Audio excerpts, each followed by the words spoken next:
دوستان ببینید یه اتومات اومدیم عوض کردیم. این آموزش رو هیچ جای این ایران پیدا نمیکنه. ببینید شما بخوای این اتومات رو عوض کنی نمیتونی باز بکنی. حالا اینجا معمولا میان این مهر ماسوره رو باز میکنن، پهنه میچرخونن، ولی من یه روش بهتون توضیح میدم برای باز کردن.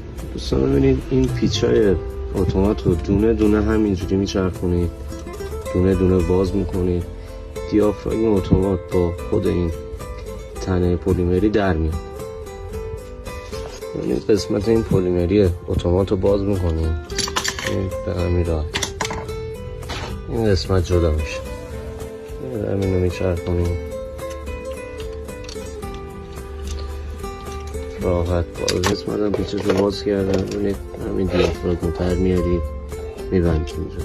این اتومات که دیگه اصلا اینجا جا نمیشه، یعنی شما بخواید اینو ببندی اینجا به هیچ عنوان نمیتونی، من اینکه مهره ها رو باز کنیم کار زیاد داره. این قسمت هم همونجوری میبندیم. ببین میبندیم سر جاش. این پیچا رو هر کدوم پیچ نرم یه ذره اتومات رو میچرخونید خودش قشنگ پیچ میره